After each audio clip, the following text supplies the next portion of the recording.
Je vous retrouve aujourd'hui pour découvrir les nouveautés de la Peugeot 308. Et je rejoins David Urbain, le chef de produit, qui va nous expliquer tout cela dans le détail. Bonjour David. Bonjour Olivier. Alors cette Peugeot 308, c'est toujours un succès? Oui, c'est un succès. Avec plus de 1 500 000 unités vendues, 40 prix qui ont salué son design, ses qualités dynamiques incomparables.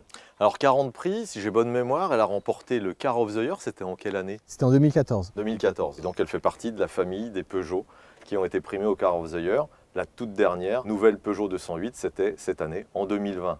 Alors pourquoi ces évolutions produits aujourd'hui sur Peugeot 308? 308 évolue dans le segment des berlines compactes, qui est un segment très concurrentiel avec des produits forts en contenu technologique. Afin de maintenir un produit toujours aussi attractif, il nous a paru important, pour garder l'attractivité de la voiture, de proposer un combiné 100% numérique disponible sur tous les niveaux de finition. Cette teinte ne me dit rien sur Peugeot 308, c'est une nouvelle teinte?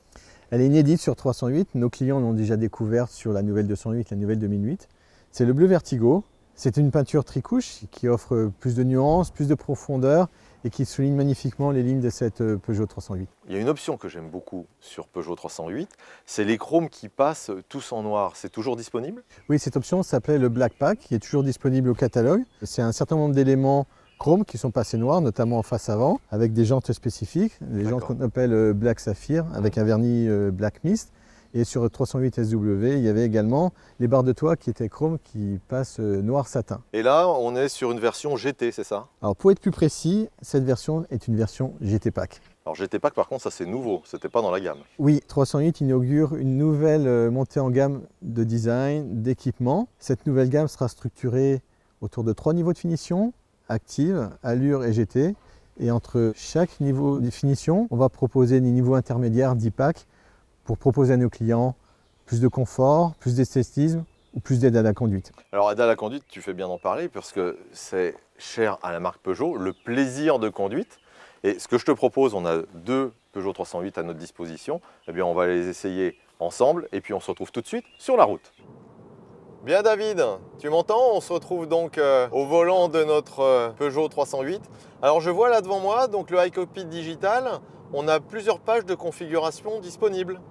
Oui, tu as 6 configurations possibles avec 2 configurations personnalisables au choix du client selon ses préférences. D'accord, et donc je peux les sélectionner avec un push sur mon volant. Oui, le push qui est situé à gauche du volant avec le petit icône reconnaissable. D'accord, très bien. Alors au niveau de l'écran central, il y a eu des évolutions parce que j'ai l'impression que quelque chose a changé. À l'écran tactile, on a apporté un effet brillant, dit glossy, qui apporte plus de modernité au Peugeot iCockpit désormais digital et qui est en cohérence avec la dalle numérique haute définition. Alors on n'a pas parlé encore des moteurs sur cette Peugeot 308, donc ta gamme moteur aujourd'hui elle se compose de quelle version? Alors ma gamme moteur est à la fois essence et diesel bien sûr. En essence 2 motorisations, un PureTech 110 en boîte de vitesse manuelle à 6 rapports, un PureTech 130 qui est disponible à la fois en boîte de vitesse manuelle à 6 rapports et en boîte EAT8.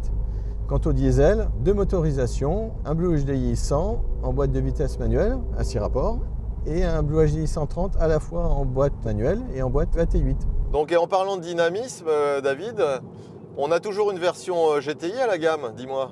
GTI reste à la gamme avec le PureTech 263 chevaux, 340 Nm de couple et un niveau d'émission CO2 en cycle WLTP contenu, 169 grammes.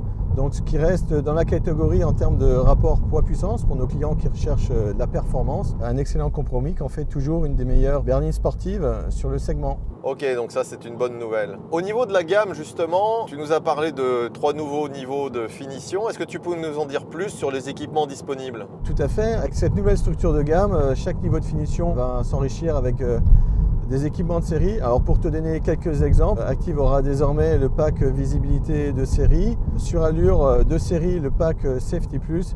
Et à partir d'Allure Pack, 308 bénéficiera de l'ensemble des aides à la conduite dont elle dispose.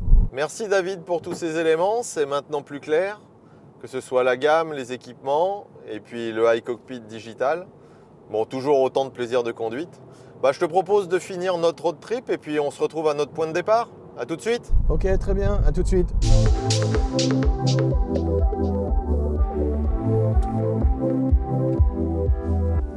Bon, eh bien David, je comprends mieux pourquoi cette Peugeot 308 reste l'une des références du segment. en termes de confort, comportement, son équilibre, son plaisir de conduite. Et puis à tous, eh bien, je vous donne rendez-vous très prochainement, je l'espère, au volant de cette Peugeot 308 avec son iCockpit digital. Et je vous dis à très bientôt. Salut!